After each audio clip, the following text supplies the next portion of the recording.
මාසෙට ලක්ෂ 2ක් හම්බ වෙන්නේ නැති නිසා අපිට කීයක් ඇද්ද? ලක්ෂ 2 ඇති. මාසෙට ලක්ෂයක් හම්බ වෙන්නේ නැති නිසා මාසෙට ලක්ෂයක් ඇති. ඔයත් හිතනවා නම් යම් සීමාවක් හිතන්න මට මාසෙට ජීවත් වෙන ලක්ෂ 5ක් ඇති. එහෙම හිතනවා නම් හොයන්න මාසෙට ලක්ෂ 5 පඩි ගන්න මිනිස්සු ඉන්නවා. හම්බ වෙලා අහන්න ඔයාට ඇද්ද කියලා ඔය ලක්ෂ 5 මෝ කියන්නේ. එයාට මදි. හරිද? ඒකයි මේ මම කියලා දෙන්න හදන්නේ. අපිට කොච්චර ලැබුණත් මදි.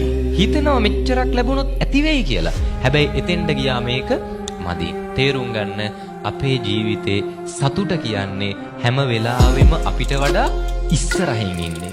හරිද? අපි කරන්නේ ඕක පස්සෙන් යන එක. පස්සෙන් පන්න යනවා සතුට හොයාගෙන. අපි සතුට ළඟට යන්න සතුට අපිට වඩා ඉස්සරහට යනවා. පැහැදිලිද? ඒ නිසා මේකේ පන්නන්න ගියොත් කවදාවත් මේකෙන් ඇතිවීමක් වෙන්නේ නෑ. මදි වෙලා අන්තිමේදී ලෝභකම වැඩි වෙනවා. තණ්හාව තව වැඩි වෙනවා. ඒ නිසා කරන්න තියෙන්නේ ලැබෙන ප්‍රමාණය සතුටු වෙනවානේ. හරි මට සතුටු වෙන්න පුළුවන් සීමාව තියෙනවා. ඒ කියන්නේ මම කැමතියි මෙන්න මේ තාක් සීමාවකට සතුටු වෙන්න. හැබැයි මගේ අවශ්‍යතා ගොඩ නැගිලා තියෙන්නේ, මගේ දේවල් ගොඩ නැගිලා තියෙන්නේ ඊට වඩා අඩුවෙන් සතුටු වෙන්න නම් මම දැනගන්න ඕනේ මට ලැබෙන ප්‍රමාණය සතුටු වෙන්න. පැහැදිලිද? නිසා ලාභ හමුවේ කම්පා වෙන්න එපා. පැහැදිලිද? වෙනස් වෙන්න එපා. ඊළඟ එක අලාභ. ලැබීම පිටිපස්ස එනවා මොකද්ද? අලාභ. දැන් අපේ ඇටලා තියෙන ලාභ නම් ටිකක් හරි දරා ගන්න පුළුවන්. මොකද දරා ගන්න බැහැ. අලාභ දරා ගන්න බැහැ. ඇයි හේතුව? බුදුහාඳුරු දේශනා කරා මේ හැම එකටම සූදානම් වෙන්න. ලාභ අලාභ දෙකෙන් අපි සූදානම් වෙන්නේ මොකටද? ලාභ ලබන්න. සූදානම් නැත්තේ මොකටද? අලාභ ලබන්න. හැබැයි මේකේ විදිහනේ, මේකේ ක්‍රමය තමයි ඔය දෙකම අපිට එනවානේ.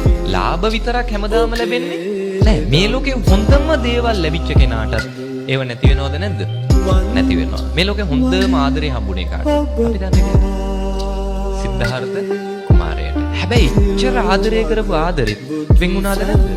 වෙන් වුණා. මේ රාහුල කුමාරයා ඉපදිච්ච දවසේ අර යශෝදරාව දාලා සිද්ධාර්ථ කුමාරයා යන්නේ. හැබැයි බලන්න මේ ආදරේ මම කියන්නේ වර්තමානයේ අපි ඔය කියන මවාගත්ත ලෝකෙක ඉන්න ආදරයට වඩා අපි හිතනවා නම් වර්තමානයේ අපි කරන ආදරේ තමයි හොඳම එක කියලා. සාමාන්‍යයෙන් ඒ ආදරයක් වෙන් වෙච්ච දවසක අපි කියනවානේ මේ ඔයාගෙන් එහා නම් ආයි කිසිම කෙනෙක් හොයන්නේ නැහැ. ඔයා නැත්තම් බඳින්නෙත් නැහැ. මුළු ජීවිත කාලෙම තනිකට වෙන්නවා. ඉතින් එහා පැත්තනොත් හිතනවා අන්නේ පවුනේ එහෙම ඉඳිත් දන්නෙත් නැහැ කියලා හිතලා වෙන් වෙනවා උපරිම මාසයයි දෙකයි නේ. හරිද? හැබැයි යශෝදරාව දැන් හිතන්න මේ අම්මලට ඔය දේ වුණා නම් පළවෙනි පුතා නේ පළවෙනි දරුවා ඉපදෙන දවසේ ස්වාමි පුරුෂයා දරුවත් එක්ක බිරිඳව තනි කරලා යනවා. දරුවත් එක්ක බිරිඳව දාලා යනවා. හැබැයි යශෝදරා එක මොහොතක් වෛර කරා. මොනතරම් ඒ ආදරේ උතුම්ද? අවුරුදු ගාණක් බුදුරජාණන් බෝසතාණන් වහන්සේ අවුරුදු 6ක් දුෂ්කර ක්‍රියා කළා. දැනගත්ත විදිහට යශෝදරා දුක් ටික විඳිනා. තමන්ව දාලා ගියපු මිනිස්සය වෙනුවෙන් නේ.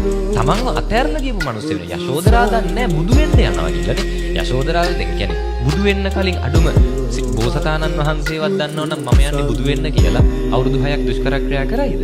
නෑ, ඒක කාලයක් ගියා අවබෝධ කරගන්නනේ. හැබැයි යශෝදරා මුකුත් දන්නේ නැතුවත් ගියපු හේතුව දන්නේ නැතුවත් ඒ ආදරේ ඉස්සරහට අරන් ගියා. ඒතකොට එච්චර වටින ආදරෙත් වෙන් වුණා නම් නේ. එච්චර වටින දේවලුත් නැති වුණා නම් සිද්ධාර්ථ කුමාරයාට මොනවද නොතිබ්බේනේ. හරිද? ඒ හැමදේමත් නැති වුණා නම් මේ අපිට ඔය ලැබෙන කිසි දෙයක් හැමදාම තියාගන්න වෙන්නේ නෑ. හැබැයි අපි ඔය ලැබෙද්දි හිත පුරුදු කරනවා මේක හැමදාම මට තියෙන්න ඕනේ. ඒකයි අපිව දුකටපත් කරන්නේ. පැහැදිලිද?